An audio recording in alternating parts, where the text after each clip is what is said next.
The couch wasn't anything special. Just a gray, slightly worn two-seater I bought secondhand after moving into my new apartment in Portland. To anyone else, it was just furniture. To me, it was survival. 3 weeks earlier, I had left behind a 5-year relationship. One argument too many, one broken promise too many, and suddenly, the life I thought I'd built crumbled. The apartment felt empty, but the couch gave me something to sit on, something to anchor myself. It was the first thing I owned in this new chapter, and I was determined to make it work. But, of course, I couldn't even get it through the door by myself. That's when Michael appeared. Michael lived 2 doors down. I'd seen him in passing, tall, brown-haired, always carrying a gym bag or groceries. We had exchanged polite nods in the hallway, nothing more. That afternoon, I was stuck halfway, the couch wedged in the doorway like an unmovable boulder. Frustrated, sweating, and about to cry, I heard a voice behind me. "Need a hand?" I turned to see Michael, smiling lightly. His sleeves were rolled up, and his eyes carried a kindness that disarmed me. "Please," I said, stepping back. Within minutes, he maneuvered the couch inside with an ease that made me laugh. "There," he said, dusting off his hands. "Every couch has a story. This one already has an epic entrance." It was such a simple comment, but it made me smile for the first time in days. As a thank you, I offered him a glass of water. He sat on the couch, looking around my still bare living room. "Starting fresh?" he asked gently. I nodded. "Yeah. Long story. But yeah." He didn't pry. He didn't ask for details. Instead, he just nodded, as if he understood that sometimes a fresh start doesn't need an explanation. We ended up talking for an hour. About Portland's unpredictable rain, about local coffee shops, about the best hiking trails nearby. When he finally stood to leave, he said, "Well, at least now your couch has company." And I realized that so did I. The couch became more than furniture. It became the place where Michael would stop by after work, sometimes with takeout boxes, sometimes just with stories from his day. We'd sit there, side by side, laughing at silly shows, talking about dreams and regrets.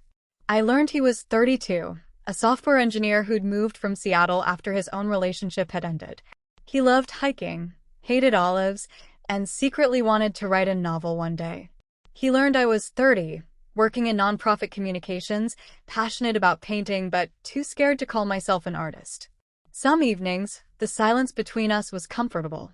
Other evenings, it was filled with words that felt heavier than either of us admitted. One rainy night, I confessed, "Sometimes I feel like I failed. Like leaving my relationship means I couldn't make it work." Michael looked at me seriously. "Sometimes leaving is the bravest thing you can do. It means you knew you deserved better." I blinked back tears. No one had said it to me that way before. And in that moment, the couch felt less like a piece of furniture and more like a lifeline.